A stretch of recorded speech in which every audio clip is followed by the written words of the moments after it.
Bismillahirrahmanirrahim. Assalamualaikum warahmatullahi wabarakatuh.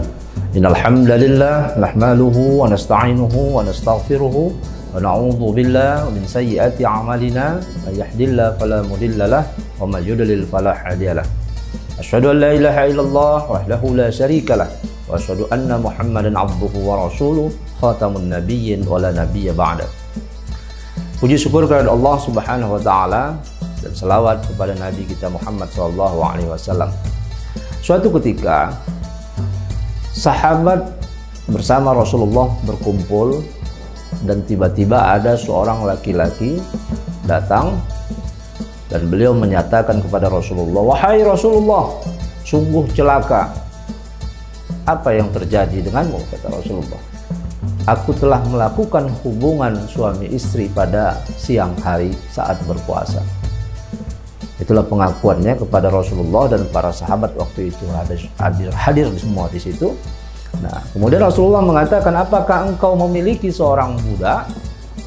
Maka laki-laki tersebut menjawab, "Aku tidak memiliki seorang budak satupun ya Rasulullah." Nah, kemudian Rasulullah kembali bertanya kepada laki-laki tersebut, "Apakah engkau mampu untuk melaksanakan puasa 60 hari berturut-turut?" Maka laki-laki itu menjawab, "Aku tidak sanggup ya Rasulullah."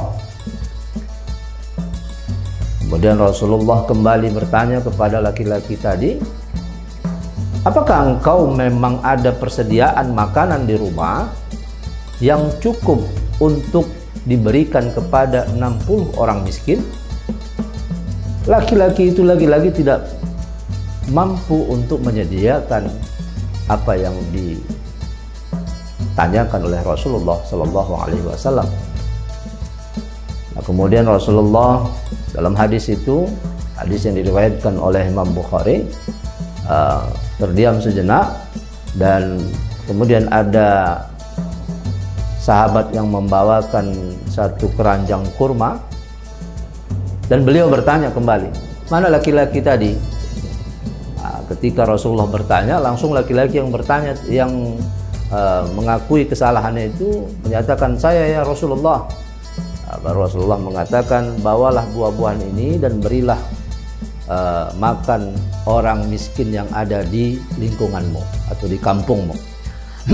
Baru laki-laki itu bertanya kembali kepada Rasulullah, "Apakah aku harus memberikan makanan ini ya Rasulullah kepada orang-orang yang lebih miskin dariku?" Padahal di situ tidak ada orang miskin yang miskinnya semiskin orang yang bertanya ini.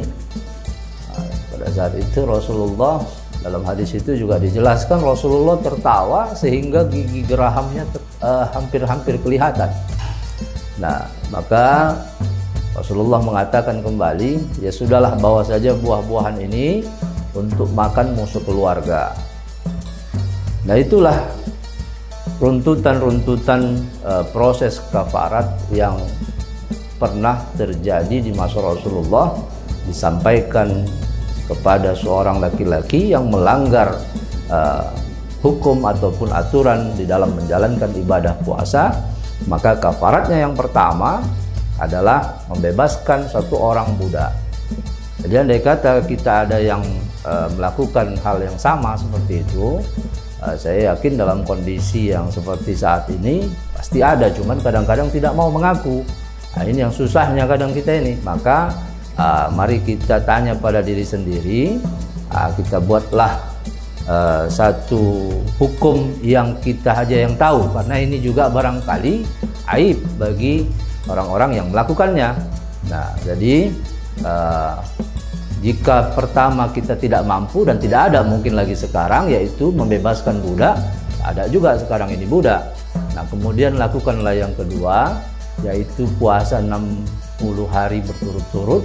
Tak juga mampu, ya udah, kita undanglah orang miskin sebanyak 60 orang untuk kita berikan makan.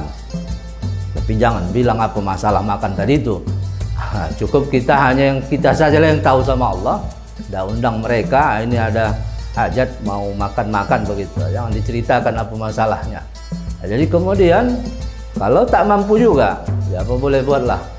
Nah, kita lakukanlah seperti yang diajarkan dalam hadis tersebut, maka kita bertobatlah kepada Allah Subhanahu wa taala untuk bisa diterima tobat tersebut, sehingga apa yang kita lakukan harus kita qada.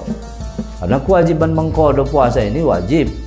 Apalagi dalam pendapat para ulama itu banyak yang menyatakan sudah membayar kafarat itu wajib mengqadanya juga. Ada juga tapi yang tidak perlu mengqadanya, hanya membayar kifarat. Nah, jadi wallahu a'lam bishawab. Kita baca kitab-kitab fikih nanti mana yang lebih cocok dan lebih memiliki kekuatan hukum yang kuat, maka itulah yang bisa kita ambil. Nah, kalau saya pribadi, saya kira kalau sanggup saja sudah melakukan satu tugas kafarat tersebut, insya Allah Allah mengampuni dosa tersebut. Tapi jangan pula diulang lagi. Kalau tiap 30 hari Ramadan, 30 hari pula melakukan hubungan campur bersama suami istri, itu udah tidak menentu lagi. Kafaratnya pun sudah terlalu besar untuk kita lakukan pembayarannya. Allahu a'lam bishawab. Billahi fisabilil haq. Assalamualaikum warahmatullahi wabarakatuh.